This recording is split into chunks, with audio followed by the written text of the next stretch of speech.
এমনভাবে নারকেল চিংড়ির মালাইকারি রান্না করে খাওয়ালে বাড়ির লোক আপনার প্রশংসায় পঞ্চমুখ হয়ে যাবে। দ্বিতীয়বার আপনাকে বলবে রান্না করে খাওয়াতে। এইভাবে যদি রান্না করে থাকেন প্লেটের ভাত এক নিমেষেই পুরো শেষ হয়ে যাবে। চলুন আমি আপনাদের কাছে নতুন করে একটা রেসিপি শেখাবো। তো কিভাবে আমি রান্না করেছি 1 মিনিটের মতো। এই ভিডিওটা যদি আপনারা মিস করেন অনেক কিছু মিস করবেন বা অনেক কিছু শেখাও মিস করে যাবেন। চলুন আমি কিভাবে রান্না করলাম ভিডিওটা অবশ্যই শেষ পর্যন্ত দেখুন, আশা করছি ভালো লাগবে। চিংড়ি মাছের মালাইকারির জন্য আমি কি কি উপকরণ নিয়েছি তা আপনাদের সাথে শেয়ার করি। চলুন, আমি চিংড়ি মাছ ছোট ছোট করে বেছে নিয়েছি। যেহেতু একদম ছোট পরিমাণে চিংড়ি মাছ, আমি গায়ের আঁশটার বাদ দিলাম না, আপনারা চাইলে বাদ দিতে পারেন। আর যেহেতু একদমই ছোট সেই জন্য আমি মাথাগুলো সব বাদ দিয়েছি, শুধু বডিটা নিয়েছি। এইগুলো এতগুলো পরিমাণে আমি চিংড়ি মাছ নিয়েছি, ঠিক আছে। অল্প পরিমাণে জিরে, একদম সামান্য পরিমাণে, তার সাথে এলাচ নিয়েছি, কয়েকটা তেজপাতা নিয়েছি, আর নিয়েছি 3টে ছোট ছোট, যেহেতু বাড়িরই আমার এটা একদম টক আছে, টক অনুযায়ী নেবেন। আমি 3টে টমেটো নিয়েছি, যেহেতু মালাইকারিটা একটু ঘন হওয়ার কারণে আমাদের কিন্তু টমেটো অনেক সহযোগিতা করে। আর নিয়েছি 2-3টা পেঁয়াজ নিয়েছি। এটা দেখুন, এটা হচ্ছে তোমাদের নারকেল। আমি একটা নারকেল নিয়েছি, মানে একটা গোটা নারকেল নিয়েছি। সেটা হচ্ছে আমি গরম পানির মধ্যে ভিজিয়ে রেখেছি। যেহেতু একটু গরম, পরে একটু ঠান্ডা হলে আমি একটু চিপে চিপে বার করে নেবো। অবশ্যই একটু ঠান্ডা হয়ে গেছে, আমি 10 মিনিট আগেই ভিজিয়ে রেখেছি। মুঠো মুঠো করে একদম দুধটা বার করে নেবো। এবারে চলুন আমি কিভাবে রান্নাটা করব। ইন্ডিয়াতে প্রচুর পরিমাণে গ্যাসের সমস্যা, সেই জন্য আমি প্রথমে ইন্ডাকশন ওভেন, বিশেষ করে আমি ইন্ডাকশন ওভেনেই রান্নাটা করি। তো ইন্ডাকশন ওভেন আমি অন করে দিলাম আর চালিয়ে নিয়েছি। তোমরা পারলে অবশ্য সরিষার তেল দিয়েও রান্না করতে পারো আর সাদা তেল দিয়েও রান্না করতে পারো। কড়াইটা ততক্ষণ আমি একটু গরম হতে দিই, যেহেতু একটু ভিজে ভিজে আছে।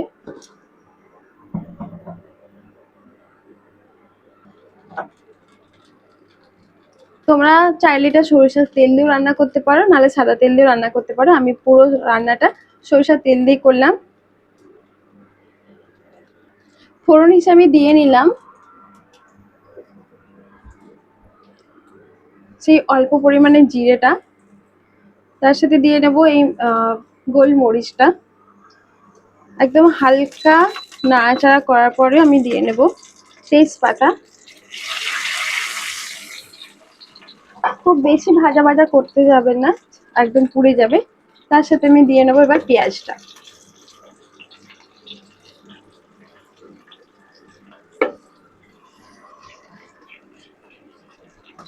এবারে স্টিমটা আমি বাড়িয়ে দিলাম।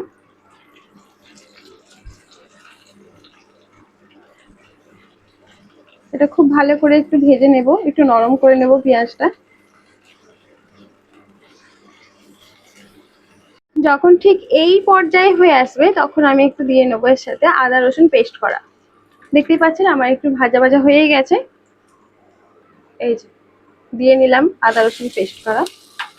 আমার যেহেতু এটা পেস্ট করাই থাকে, আমি ফ্রিজে রাখা ছিল, এর মধ্যে হালকা করে ভেজে নেব যাতে আদা রসুনের গন্ধটা, কাঁচা গন্ধটা চলে যায়। এরকম একটু ভাজা ভাজা হয়ে গেছে, বেশ ভাজা ভাজা হয়ে গেছে। তখন এবার দিয়ে নেবো এর সাথে টমেটো কুচিগুলো।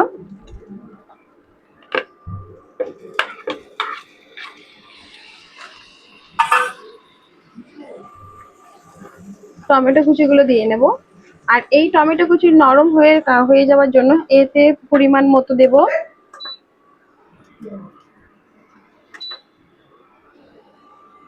টমেটো গুলো নরম হয়ে যাওয়ার কারণে আমি অল্প পরিমাণে লবণ দিলাম।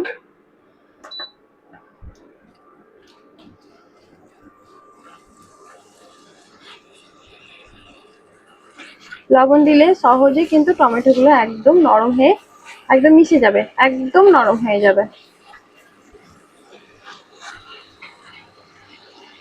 পারলে একটু ঢাকা দিয়ে দেবেন, তাহলে সহজে টমেটো গুলো কিন্তু একদম নরম হয়ে যাবে। আমি একটু ঢাকা দিয়ে নিলাম। আর খুব হাই ফ্লেমে রাখবেন না, মিডিয়াম ফ্লেমে রাখবেন, তাহলে এদিকে পুড়ে যাওয়ার সম্ভাবনা থাকে। সেই জন্য নর্মাল ফ্লেমে রাখবেন। আমি 500 করে রাখলাম।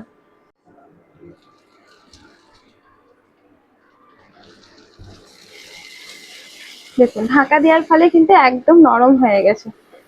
আমি হালকা স্টিমও রেখেছি, যদিও এখানটা হালকা ধরে গেছে, একটু হালকা ধরবে, অসুবিধা নেই। দেখুন একদম কিন্তু নরম হয়ে গেছে।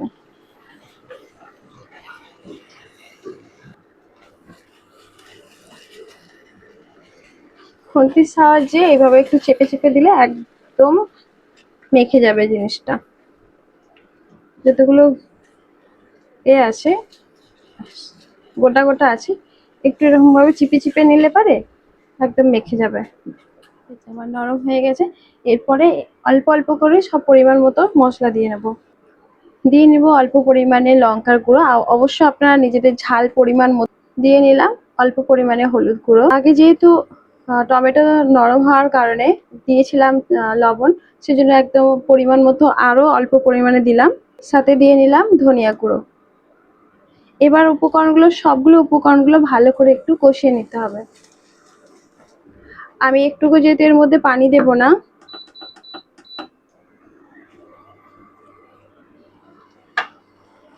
এই যে আমি দুধটা যে করে রেখেছিলাম, মানে নিংড়ে রেখেছি, একটু অল্প এই দুধটা দিয়ে একটু কষিয়ে নেব। আমি একটুকু পানি দেব না, অল্প পরিমাণ দুধ দিয়ে আমি একটু কষিয়ে নিলাম। মাঝে মাঝে এটাকে নাড়িয়ে নিতে হবে, যদি গায়ে লেগে যাওয়ার সম্ভাবনা থাকে। ভালো করে একটু কষিয়ে নেব।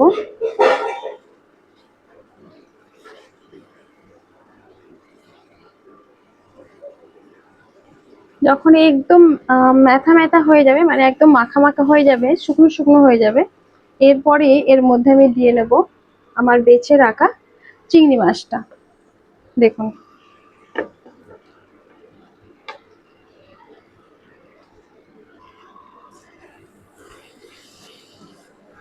সুন্দর করে একটু কষিয়ে নেব।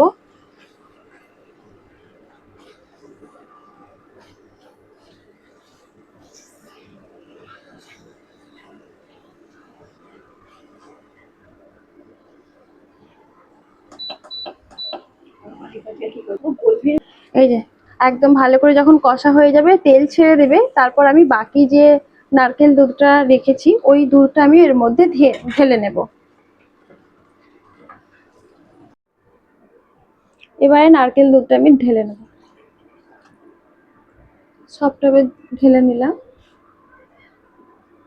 এবার সুন্দর করে একটু নেড়ে দেব।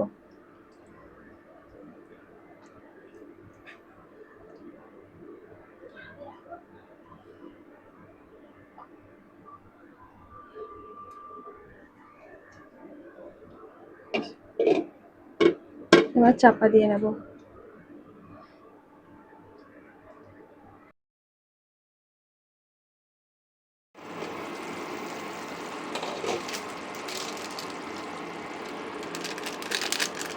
সেই স্পেসে আমি এটা গরম মশলা গুঁড়ো করা ছিল, এই প্যাকেট আমি দিয়ে নিলাম। আপনারা যেরকম পারবেন আপনারা সেরকম রাখতে পারেন, তবে এটা একটু মাখা মাখা হলে, একটু মানে কাদা কাদা হলে সুন্দর লাগে।